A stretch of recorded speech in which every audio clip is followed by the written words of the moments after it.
안녕하십니까. 좋은나무교회 담임목사 이강훈입니다. 오늘은 교회됨의 기도 40인 8번째 시간 같이 나누도록 하겠습니다. 이만희 씨의 정체에 관한 내용입니다. 사람은 남성과 여성 사이에 잉태를 하여 태어나게 되어 있습니다. 염색체로 보면 XY 염색체를 갖는 것이 남성이고요, XX 염색체를 갖는 것이 여성입니다. 그것은 남성과 여성이 잠자리에 들어 서로의 애를 갖고 그 일로 인하여서 염색체가 분명히 XY가 되면 남성, XX가 되면 여성이 태어나는 것이죠. 모든 인간들은 이 일의 범주를 벗어나서 태어난 사람이 없습니다. 예수님은 성령 하나님으로 잉태하셨기 때문에 인간의 방법으로 태어나신 분이 아니시죠. 그러나 이단의 교주들이 참 명멸하며 유사이론으로 많이 등장을 했네요. 그들은 XY 염색체나 XX 염색체를 갖는 인간의 아들이나 딸입니다. 자, 그러면 오늘 우리가 보고 있는 이만희 씨의 성정은 무엇일까요? 그분은 아마 남성임에 틀림없다고 생각이 됩니다. 전하는 내용에 의하면 이재문 씨와 고상금 씨의 아들로 태어났다라고 말합니다. 또 이분은 박태선 씨, 유재열 씨, 백만봉 씨의 그동안 정통교회에서 이단으로 정죄된 사람들에게서 배웠다라고 합니다. 그러면 이만희 씨 정체를 한번 우리가 요약을 해보십시다. 첫 번째, 그분은 사람의 아들입니다. 두 번째, 여러 이단의 교주들로부터 사사를 받았습니다. 세 번째, 육체만의 사람으로 분명히 피조물인 것이 틀림없습니다. 왜냐하면 그분이 늙고 있거든요. 우리는 사진에서 그것을 보고 있습니다. 그 다음 네 번째, 짜집기한 여러 교리들을 가지고 사람들에게 가르치고 있습니다. 많은 이단들로부터 이것을 가지고 왔죠. 그 다음 다섯 번째, 많은 가정을 파괴하고 교회의 그 추수꾼들을 침입을 시켜서 혼란을 일으키고 있는 사람입니다. 정의롭지 못하다라고 말할 수 있죠. 그런가 하면 여섯 번째, 그는 반드시 죽을 사람입니다. 영생한다라고 말을 하지만 그는 반드시 죽게 되어 있습니다. 증거가 말씀드린 대로 늙어가고 있는 것이죠. 육체의 도화가 일어나고 있는 것입니다. 일곱 번째, 현재 엄연히 육체적인 부부관계를 하고 있는 사람입니다. 인간으로서 살아가고 있는 증거죠. 그 다음 여덟 번째, 성경은 사용하지만 정통 기독교와는 전혀 관련이 없는 사람입니다. 열 번째, 그는 말합니다. 그가 저술한 책입니다. 요한계시록의 실상이라는 책인데요, 그 저자가 누구냐면 보혜사 이만희 저라고 분명히 쓰고 있습니다. 도서출판 신천지에서 출판을 했군요. 그러면 이분은 자신이 보혜사라는 것을 분명히 이곳에서 말하고 있군요. 자신이 신이라는 것입니다. 인간이 아닌 신이라는 존재를 분명히 이야기를 하고 있는데, 왜냐하면 보혜사라고 성경에서 우리가 분명히 아는 그분은 성령 하나님이십니다. 그래서 우리의 모든 삶에 오셔서 우리의 삶에서 역사하시죠. 일하시죠. 예수 그리스도의 거룩하신 이 말씀을 근거로 하여 우리의 모든 삶을 보배롭게 주님께 인도하시는 분이십니다. 그 성령 하나님이 바로 자신이다라고 지금 말하고 있는 것이죠.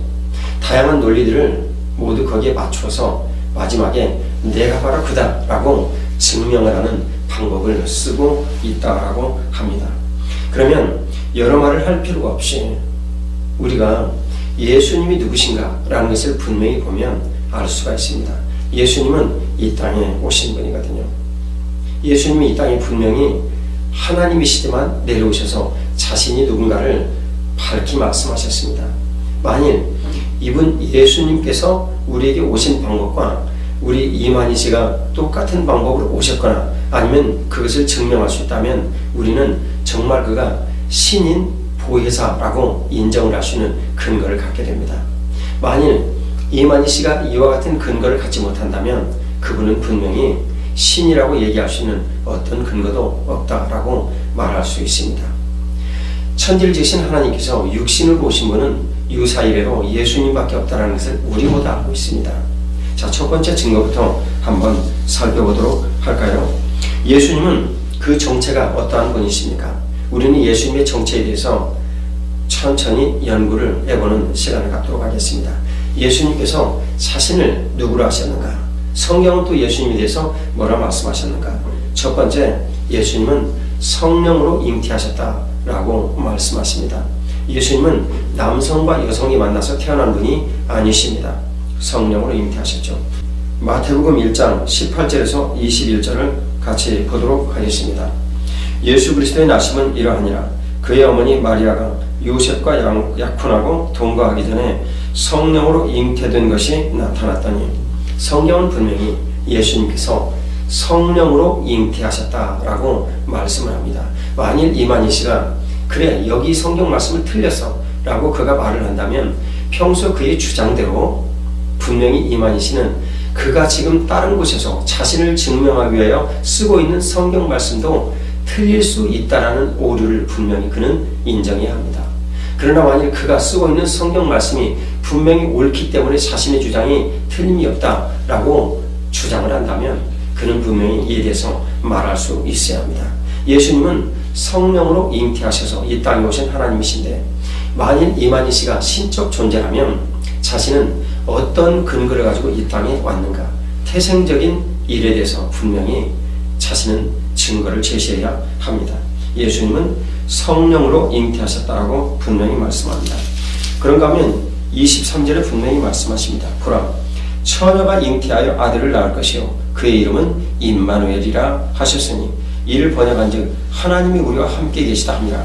이 말씀은 이사야서 7장 14절 말씀을 인용하는 것입니다. 예수님은 말씀하시고 그 일을 이루신 분이죠. 분명히 이 일은 말씀하시고 이루시는 예수님에 대해서 우리가 들을 수 있는 내용입니다. 그렇다면 그가 주장을 하는 이 수많은 말씀을 인용을 한 인용으로 오늘날 그가 바로 보혜사다라고 증명을 하고 있는데, 그가 증명을 하는 이 말씀대로 그가 사실이라면, 신적 존재라면 분명히 성령으로 잉태하신 예수 그리스도에 대해서 그는 대답할 수 있어야 합니다. 두 번째, 예수님은 누구십니까? 죄가 없으신 예수님이십니다. 로마서 3장 10절에서 11절 말씀을 보도록 하겠습니다. 로마서 3장 10절에서 11절 말씀입니다. 기록된 바 의인은 없나니 하나도 없으며 깨닫는 자도 없고 하나님을 찾는 자도 없고 다 치우쳐 함께 무익하게 되고 선을 행하는 자는 없나니 하나도 없도다. 성경은 분명히 말씀합니다. 의인은 없나니 하나도 없다. 이 세상에 사람으로 와서 그가 죄가 없다라고 말할 수 있는 존재는 아무도 없습니다. 죄가 없으신 예수님 외에는 어느 누구도 죄 없다라고 말할 수 있는 존재가 없습니다. 그러면 이만희 씨가 존재를 이야기하려고 창조, 재창조를 말을 하고, 그리고 그 가운데 쓰임받은 사람들에 대해서 모두 이야기를 하는 그 사람들도 분명히 하나님으로부터 와서 그가 하나님으로부터 쓰임받는 바 내용에 대해서 이야기를 할 수 있어야 합니다. 하나님께서는 의인을 불러 쓰시거든요. 그런데 스스로 의인이다, 스스로 죄가 없다 라고 이야기를 할 수 있는 존재는 하나도 없습니다. 성경에서 노아는 의로운 사람이다, 의인이다 라고 말을 하죠. 그것은 그가 의롭다, 의인이다 라고 말할 수 있는 근거가 하나님께서 그를 의롭다라고 인정을 하셨다는 것이지, 그가 죄인이 아니다라는 것은 말할 수 없습니다. 함이 그의 부정을 발견했다는 근거에서도 알 수가 있는 일이죠. 예수님은 죄가 없으신 분이십니다. 세 번째, 예수님은 전능하신 분이십니다. 전능하신 하나님이신데, 전능하신 하나님이신 예수님은 이사야 9장 6절에서는 분명히 말씀합니다. 전능하시다. 그는 기묘자라, 모사라, 전능하신 하나님이라. 전능하신 하나님이신 예수님께서 오셔서 우리에게 말씀하시죠. 마태복음 21장 18절에서 22절 말씀을 같이 보도록 하겠습니다.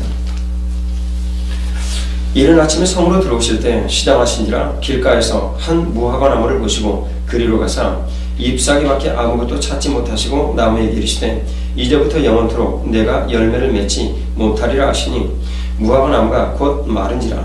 제자들이 보고 이상히 여겨 이르되 무화과 나무가 어찌하여 곧 말랐나이까.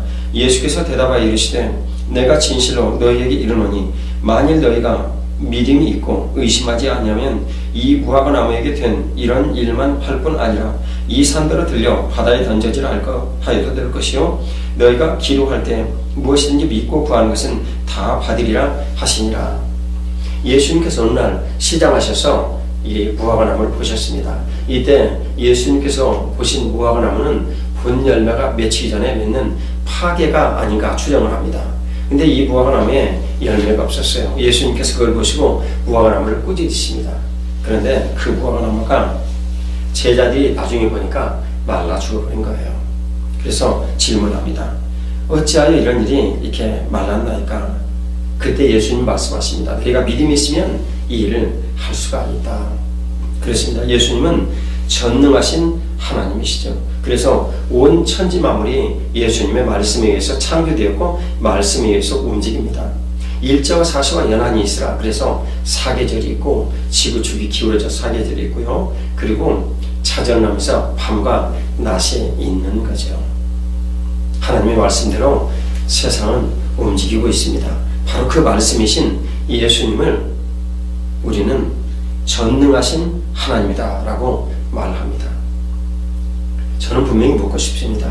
만일 이만희 씨가 전능하신 하나님이라 자신이 보혜사라고 얘기할 수 있는 신적인 어떤 존재에 대해서 분명히 얘기할 수 있으면 다른 변명으로 인간으로서 이제 그런 일들을 하지 않을 수 있다라거나 할 필요가 없다라거나 말을 하지 말고 전능하신 신적 존재로서 왔으면 그 신적 존재로서 분명히 자신을 입증하시셔야 합니다.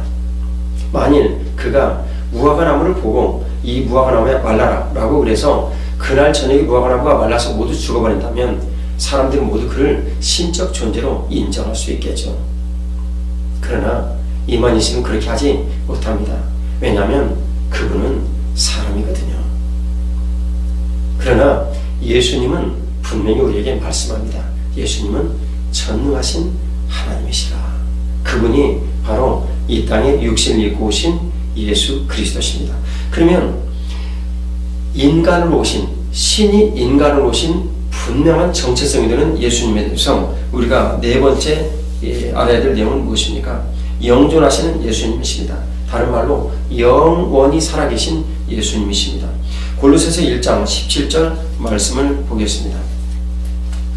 자, 골로새서 1장 17절 말씀입니다. 제가 봉독해 드리겠습니다. 또한 그가 만물보다 먼저 계시고 만물이 그 안에 함께 섰느니라. 예수님은 모든 피조물인 만물보다 먼저 계시고 말씀으로 피조물을 창조하셨죠. 그러니 당연히 만물보다 먼저 계시죠. 영존하시는 분이십니다. 자, 그러면 만물보다 먼저 계신 예수님은 요한계시록에 뭐라 말씀하셨습니까? 요한계시록 말씀을 같이 보겠습니다. 22장 13절 말씀입니다. 나는 알파와 오메가요 처음과 마지막이요 시작과 마침이라. 예수님은 자신의 정체성에 대해서 분명히 말씀합니다. 나는 알파와 오메가라.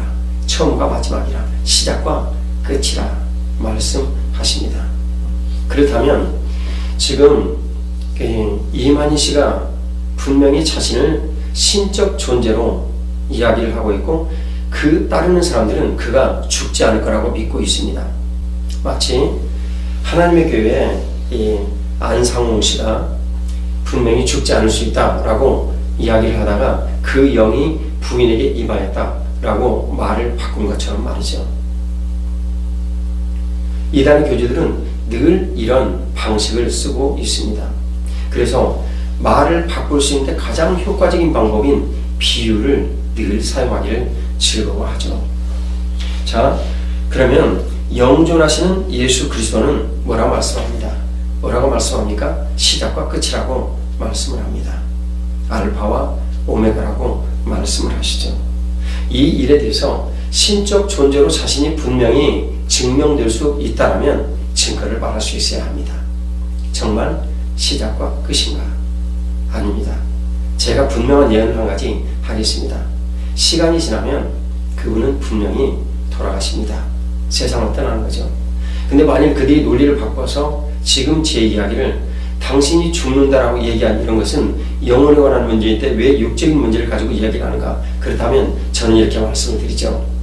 분명히 죽어서 육신이 더 이상 움직일 수가 없는 상태가 되는 것, 숨이 끊어지는 것, 맥박이 끊어지는 것, 그런 상태를 죽는 것이다라고 정의를 하고 그는 분명히 그런 상태가 됩니다. 만일 그가 그런 상태가 되지 않는다면 저는 모든 방법을 다해서 제가 치를 대가를 치르겠습니다. 사회법이나 어떤 법으로든 말이죠. 그는 분명히 죽습니다. 영존하지 않습니다. 그러나 예수님은 영존하시는 예수님이다 라고 말씀을 합니다. 그런가 하면 예수님은 다섯 번째 허물을 용서하신 예수 그리스도시라 라고 말씀을 합니다. 이사야 53장 5절 말씀입니다. 같이 보도록 하겠습니다. 이사야 53장 5절에 말씀하시기를 그가 찔림은 우리의 허물 때문이요 그가 상함은 우리의 죄악 때문이라. 그가 징계를 받음으로 우리가 평화를 누리고 그가 채찍에 맞음으로 우리는 나음을 입었도다. 모든 허물을 용서하신 예수 그리스도십니다. 사실은 허물을 용서하신 예수 그리스도는 우리의 허물 때문에 찔렸다라고 성경은 분명히 말씀하고 있습니다. 우리의 허물이라 해서 그가 찔렸고 그의 찔림은 바로 우리의 허물을 용서하는 일이 되었습니다. 대신하여 우리의 죄과를 대신하여 그가 벌을 받은 것이죠. 분명히 예수님은 성경이 말씀을 이루셨습니다. 주님은 이리 말씀하셨거든요. 형벌받을 자는 결단코 면죄치 않고. 하나님은 공의로우신 분입니다. 그래서 마지막에도 정의로 우리를 심판하신 거예요. 근데 그 공의로우신 하나님께서 스스로 공의를 버리실 수가 없지요. 그래서 공의로우신 주님께서 우리의 모든 죄를 대신하여 죄가 없으신 예수님을 이 땅에 보내시고 우리 죄를 용서하신 것입니다. 허물을 용서하셨죠. 사람의 허물에 대해서 대신 죄를 용서하실 수 있는 분인가? 우리는 이단의 어느 누구 교주에게라도 물어볼 수 있어야 합니다. 그리고 그는 대답할 수 있어야 하죠. 내가 허물을 용서했는데 그 허물을 용서하신 증거가 바로 이것이다 라고 말이죠. 여섯 번째, 예수님은 죄악을 용서하신 분이십니다. 예수님께서는 역시 5절에 우리에게 말씀하십니다. 그가 상함은 우리의 죄악 때문이라. 우리가 죄악을 저지르고 이 죄 때문에 우리는 분명히 죽었습니다. 이 죄로 인하여서 우리의 모든 미래는 분명히 사망에 매였고 이 사망의 매인 줄에서 벗어날 수가 없어서 우리는 죽은 다음 형벌을 받고 영원한 지옥에 갈 수밖에 없었죠. 그러나 예수님께서는 우리의 이 모든 죄를 대신하여 지시고 십자가에 달려 죽으셨습니다. 마태복음 3장 15절은 주님 분명히 말씀하십니다. 이 하나님의 의를 이루자. 그래서 세례 요한은 예수님께 안수를 하셨고 그리고 인간의 모든 죄를 대신하여 예수님은 그 죄를 뒤집어 쓰신 것입니다. 구약의 짐승들처럼 말이죠. 제물이 되었죠. 제물이 되셔서 모든 인간의 죄를 뒤집어 쓰신 거예요. 그때부터 모든 마귀의 공격은 예수님을 집중하게 되었죠. 그래서 고린도전서 15장 54절에서 56절 말씀은 말합니다. 사망이 쏘는 것은 죄요, 죄의 권능은 율법이라. 예수님께 이 죄가 모두 쏠린 다음에 총 공격이 되어 결국 예수님은 십자가에 달려 죽으신 것입니다. 그리고 원수마귀는 깨달았죠. 그 일이 얼마나 자신에게 엄청난 후폭풍을 가져오는 일인가. 그것은 자신의 사망이었습니다. 사망이 사망을 당하는 것입니다. 이제 주님께서 우리에게 말씀하십니다. 모든 죄악을 용서하신 예수 그리스도. 그분은 말이죠. 요한복음 1장 29절에 보니까 보라 세상 죄를 지고 가는 하나님의 어린 양이로다. 주님 말씀하십니다. 주님은 오셔서 세상 죄를 대신하여 지시고 우리를 위하여 죄값을 치르신 것입니다. 이게 신적 정체성입니다. 하나님은 사랑이시거든요. 살아계신 그분은 우리에게 오셔서 사랑의 본질을 말씀하시거든요. 저는 이만희 씨에게 묻고 싶습니다. 정말 이만희 씨께서 사랑의 본질인 하나님과 같은 그 사랑의 분명한 본질이시다면 어떻게 이렇게 많은 가정이 훼손이 되고 그들이 고통을 당하고 있고 그리고 찢어지며 평화하지 못합니까? 왜 그들이 교회에 들어와서 많은 교회들의 분란을 일으킵니까? 성경이 말씀하시는 이 진리의 말씀을 그대로 받아들이자면 하나님은 사랑이시라 라는 본질이 보혜사이신 이만희 씨를 통해서 분명히 드러나야 되는 것입니다. 이것은 우리에게 매우 중요한 일입니다. 반드시 일에 대해서 대답할 수 있어야 합니다. 논리는요, 지극히 간단하고 평범한 일에 대해서 대답할 수 있어야 합니다. 사랑에 대해서 대답하십시오. 그런가 하면 예수 그리스도께서는 7번째 평강의 왕으로 오셨다라고 말씀하십니다. 이사야 53장 5절을 다시 한번 저희 같이 읽어보죠. 그가 징계를 받음으로 우리가 평화를 누리게 되었다. 아, 그렇군요. 예수님께서 징계를 받으심으로 그가 평화를 누리게 하시려고 징계를 받으셨다라고 말씀하십니다. 우리에게 평화가 있는 거예요. 신적인 존재로 오신 예수님, 이 땅에 오셔서 우리에게 하신 일은 평화를 선물하신 일입니다. 예수님이 가신 곳에서는요, 모두 평화가 있죠. 그래서 우리에게 주님 분명히 말씀하십니다. 그가 징계를 받음으로 우리는 평화를 누린다. 징계를 받음으로 평화를 누린다. 예수님 가신 곳에 분란이 있을 수 있습니다. 그것은요, 그들의 생명을 위한 일이다 라고 말할 수 있거든요. 그러나 분명히 그것은 증명이 됩니다. 어떻게 해요? 평화로 말이죠. 증명이 됩니다. 그것은 무한히 우리에게 분쟁을 주지 않습니다. 분명히 납득이 되어지는 이유들이 있고 그것이 분명히 깨끗이 드러나죠.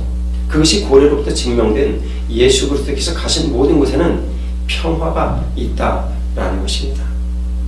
주님께서 우리에게 말씀하신 이 평화의 선물은 우리에게 평강의 왕이신 예수 그리스도를 분명히 말씀합니다. 이사야 9장 6절은 예수님을 평강의 왕이다 라고 말씀을 합니다. 이사야 9장 6절의 말씀을 저희가 같이 보도록 하겠습니다. 이는 한 아기가 우리에게 낳고 한 아들을 우리에게 주신 바 되었는데 그의 어깨에는 정사람이었고 그의 이름은 기묘자라 모사라 전능하신 하나님이라 영존하시는 아버지라 평강의 왕이라 할 것입니다 라고 분명히 말씀하십니다. 이 일을 주님께서 이루시기를 얼마나 즐거워하셨는지 7절은 이렇게 말씀합니다. 그 정사와 평강이 더함이 무궁하며 또 다윗의 왕자와 그의 나라에 군림하여 그 나라를 굳게 세우고 지금 이후로 영원히 정의와 공의로 그것을 보존하실 것이라 만군의 여호와의 열심히 일을 이루리라. 그렇습니다. 평강을 이루시기 위해서 하나님은 열심을 가지고 깊이 있고 그 일을 이루신다는 것입니다. 평강은 우리에게 그렇게 중요한 선물입니다. 만일 우리에게 평강이 온다면 어떤 일이 일어날까요? 저는 분명히 묻고 싶습니다. 이만희 씨를 혹시 다른 분이 이 영상을 보신다면 여러분들에게 스스로 여쭤보십시오. 내가 정말 평강이 있는가? 평화가 있는가? 나로 인해서 주변 모든 사람들에게 평화가 있는가? 기쁨이 있는가? 그러면 여러분들은 진리로 제대로 믿고 있는 사람들입니다. 그러나 만일 여러분들이 무언가 쫓기고 있고 뭔가 눌림이 있고 미래에 대한 불확실성이 있고 그리고 내가 진짜 평화를 누리고 평강을 누리는 기쁨이 되어서 넘쳐나지 못한다면 예수님을 믿는 것은 그런 것입니다. 기쁨이 넘쳐나는 거예요. 하나님을 영원히 즐거워하고 기뻐하는 거예요. 그러나 그렇지 못한다면 여러분들은 본질이신 예수 그리스도 그분을 놓치고 있는 것입니다. 본질이신 예수 그리스도를 알아야만 여러분들은 진실로 하나님을 아는 거죠. 예수님은 평강의 왕으로 오셨습니다. 우리에게 평강을 주시기를 원하시죠. 그래서 데살로니가후서 3장 16절은 때마다 일마다 평강을 주신다라고 말씀을 하십니다. 우리는 분명히 이 누가복음 24장 36절에서 예수님의 뜻을 확인을 해야 합니다.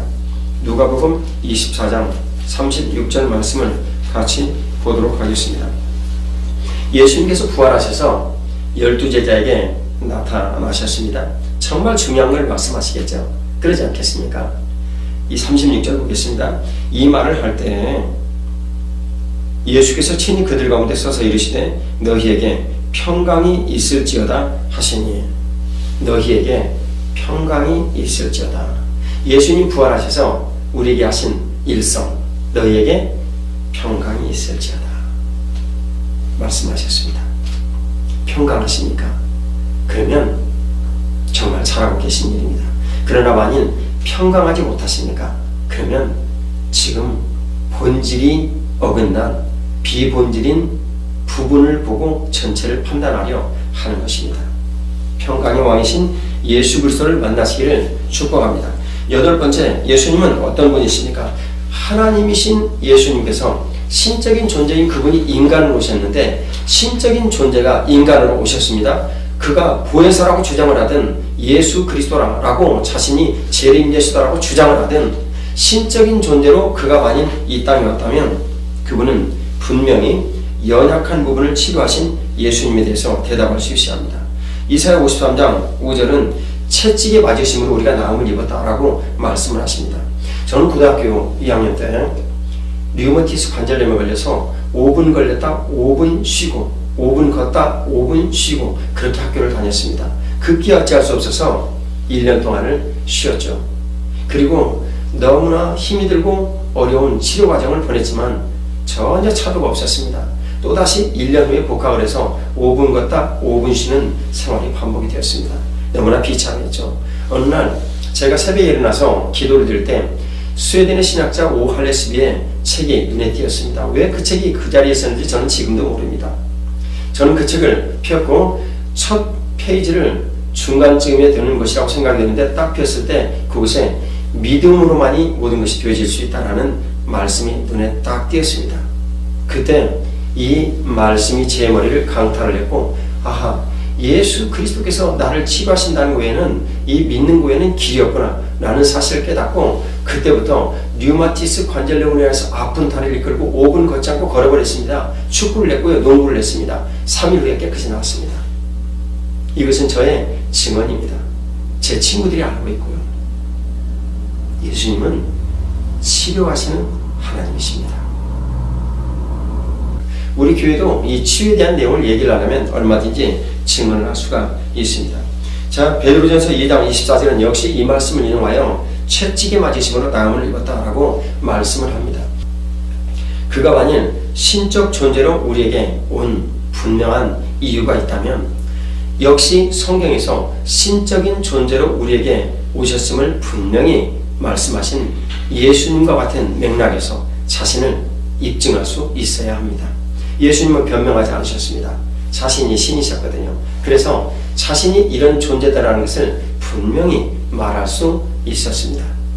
그러나 신적 존재로 자신이 왔다라고 보혜사라고 말을 하든 예수 그리스도께서 재림하신 존재가 바로 나다라고 말을 하든 어떤 종류 말을 하든 간에 신적 존재라는 것이 분명히 나라라고 말을 하는 존재가 있다면 그분은 예수님처럼 자신의 신적 존재를 분명히 드러낼 수 있어야 합니다.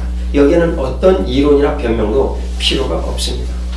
그가 만일 영원히 사는 존재다라고 이야기를 한다면 그는 분명히 노화라는 이 자체에서부터 자신이 문제가 있다라는 사실을 인정해야 하는데 그것을 변명하거나 아니면은 내가 지금 노화가 되어지고 있는데 내가 죽지 않는 영생의 존재다라는 이것은 노화와는 다른 것이다라는 것을 입증할 수 있어야 합니다.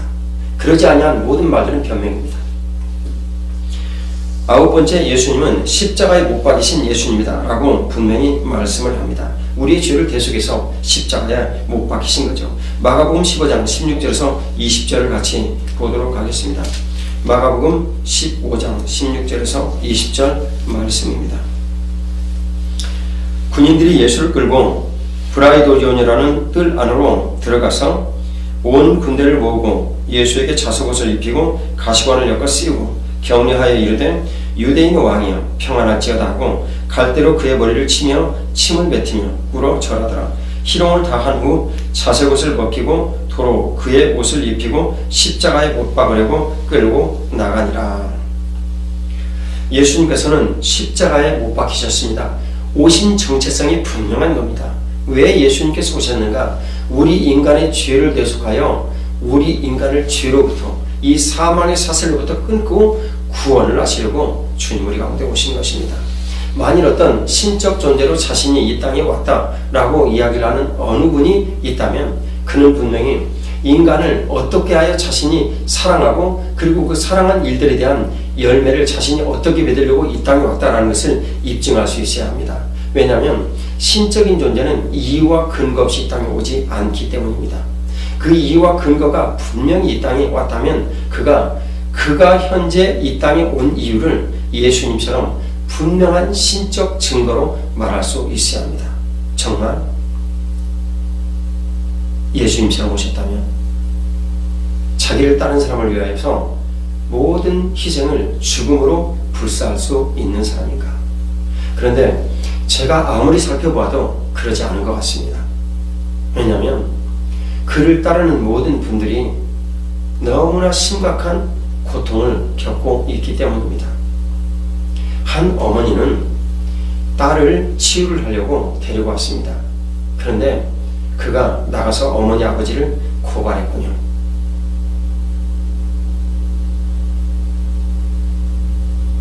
이단에 빠진 사람들이 겪는 고통은 이루 말할 수가 없이 큽니다. 평화를 위하여 오는 것도 아니고요. 평강을 위하여 오는 것도 아닙니다. 그리고요, 그들을 위하여 대속물로 자신을 내어주려고 오는 것도 아닙니다. 이것은 너무나 우리들에게 심각한 질문을 하게 합니다. 예수님 우리를 위하여 십자가에 달려 죽으시고 우리의 모든 죄를 다 없애셨죠. 그래서 누구든지 예수 그리스도께서 내 죄를 대속하셨다라는 그 사실을 분명히 믿음으로, 그 말씀을 믿음으로 우리의 죄를 모두 주님께서 용서하여 주시는 것입니다. 우리는 예수 그리스도께서 십자가에 못 박히신 분이다라는 것을 분명히 믿습니다. 그것이 예수 그리스도의 정체성입니다. 열 번째 예수님은 부활하신 예수님이십니다. 로마서 4장 25절을 같이 보도록 하겠습니다. 로마서 4장 25절은 우리들에게 분명히 말씀합니다. 예수는 우리가 범죄한 것 때문에 내줌이 되고 또한 우리를 의롭다 하시기 위하여 살아나셨느니라. 예수님은 우리를 의롭다 하시려고 살아나셨습니다. 부활하신 거죠. 예수님 오신 정체성은 분명합니다. 예수 그리스도의 정체성은 우리를 위하여 십자가에 달려 죄를 대속하시고 죽으시고 그리고 우리의 의로움을 위하여 부활하셨습니다. 사망의 권세를 이기고 내가 부활하였으니 너희가 만일 내가 한 이 일을 믿고 나를 믿고 따르면 너희 역시 모든 죄를 용서받고 사망의 모든 권세로부터 너희가 끊어지며 너희는 그 모든 삶이 완전히 새롭게 되어 나와 함께 천국에 있고 그리고 나와 공중의 혼인잔치할 분명한 자격이 있다. 주님 말씀하신 거죠. 예수님은 부활하셨습니다. 그래서 부활하신 예수 그리스도는 우리에게 생명력이 되는 것입니다. 저는 부활하신 예수님 내 안에 오셔서 살아계신 것을 믿습니다. 그래서 예수 그리스도로 인한 즐거움과 기쁨이 내 삶에서 늘 넘치지요. 그리스도의 부활하신 생명력이 있으십니까? 그러시다면 당신은 예수님과 연합한 사람입니다. 예수 그리스도의 부활하신 그 능력이 내 삶에서 있지 아니하다면 우리는 신앙을 재검토해 봐야 됩니다. 예수님을 따르지 않는 이단의 모든 무리들은 이 질문에 대해서 대답할 수 있어야 합니다. 부활하신 예수 그리스도, 그분처럼 사망의 권세를 이기고 부활하셨습니까? 아니면 부활할 수 있습니까? 수많은 이단 교주들이 죽었지만 아무도 이 질문에 대해서 대답할 수가 없습니다. 그것은 그들이 죽고 썩어버렸기 때문입니다. 만일 신적 존재로 누가 이 땅에 왔다면 신적 존재로서의 의무감을 분명히 다하고 그가 세상을 떠났다 얘기를 합시다. 그러면 부활해야 합니다. 그러나 아무도 부활한 사람 없습니다. 부활할 수도 없고요. 우리가 알고 있는 지금 이단의 많은 교주들 죽었습니다. 우리 시대에 죽은 사람들 여러 명입니다. 부활하지 못했습니다. 그리고 영생하지도 못했습니다. 그러나 이단은 지금도 분명히 있습니다. 왜 그럴까요? 거짓이기 때문에 그렇습니다. 사단은 거짓의 아비거든요. 그를 따르는 추종자들도 늘 거짓을 말합니다.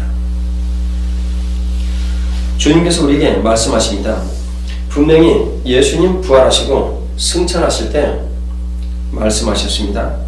예수님은 분명히 다시 오신다. 그것을 500명이 보았고, 그리고 그들이 오순절 때 120명이, 500명 중에 120명이 성령 하나님의 임재를 보았습니다. 여러분, 만일 그들이 예수님의 부활을 보지 않았다면 어떻게 자신의 생명을 바쳐 순교할 수 있었겠습니까? 저는 오늘 새벽에 토머스 선교사님이 대동강변에서 죽은 사건을 나누었습니다.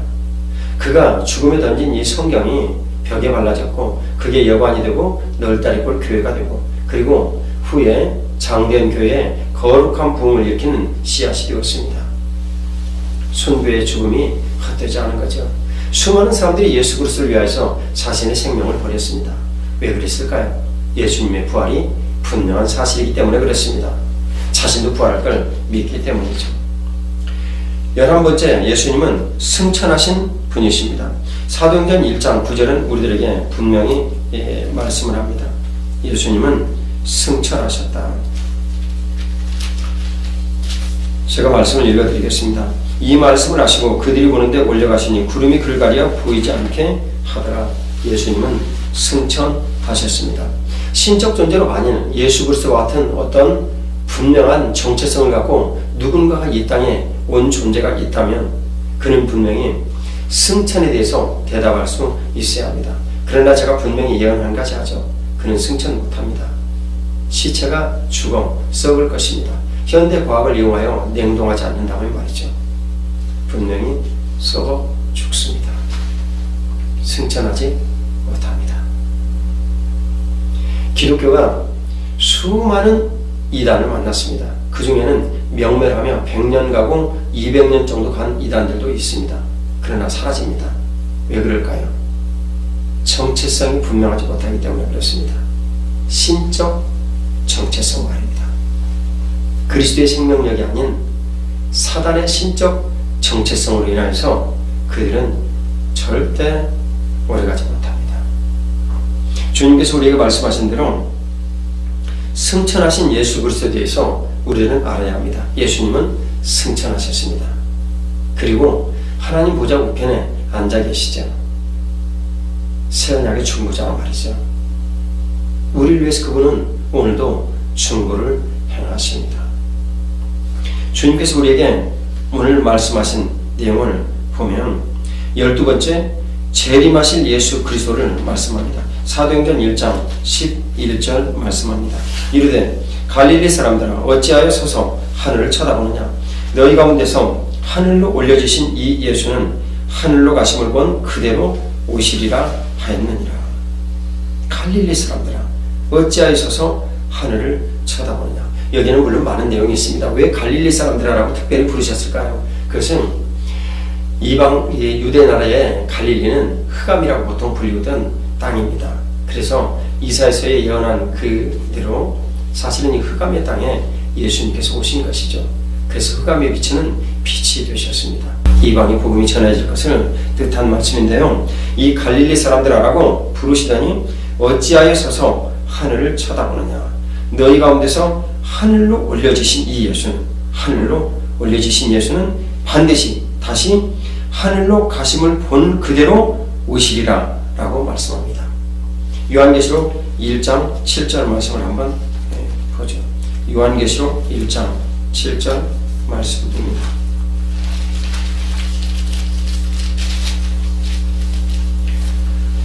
볼지어다 그가 구름을 타고 오시리라. 각 사람의 눈이 그를 보겠고 그를 찌른 자들도 볼 것이요 땅에 있는 모든 족속이 그로 말미암아 애곡하리니 그러하리라.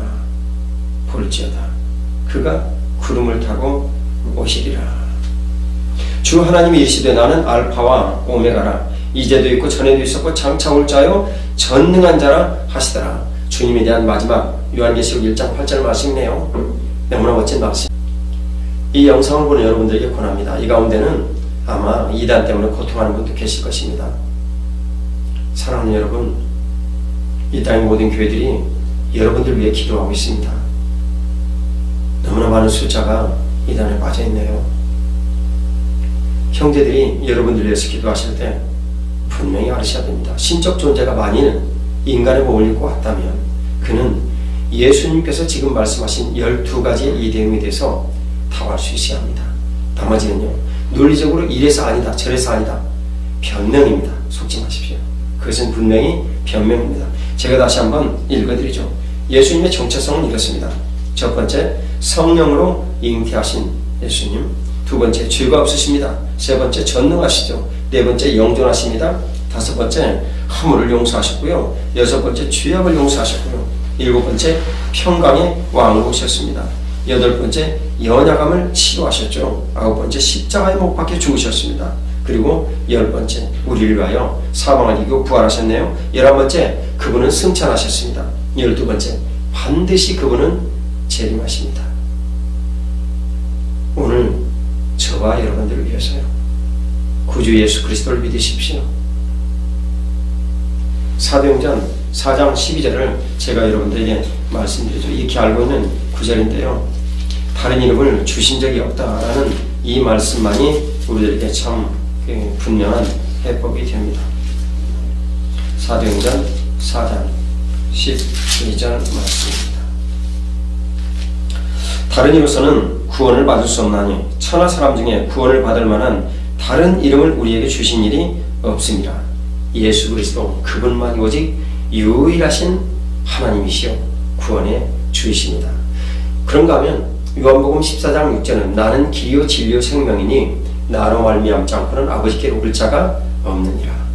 만일 성경의 말씀에서 여러분들이 논리적으로 누가 이긴 자다, 누가 분명히 이런 존재다, 보혜사다, 저런 존재다, 만일 재림의 예수 그리스도다, 이런 식으로 말을 한다면 그가 얘기한 성경 그 자체가 분명히 진리라는 것을 믿고 여러분들이 설복을 당하는 것입니다.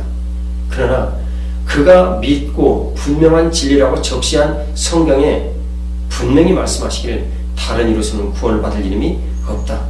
오직 예수 그리스도만이 구원의 주이십니다. 다른 복음을 전하는 사람은 이단이죠. 그를 따르는 사람은 지옥 갑니다.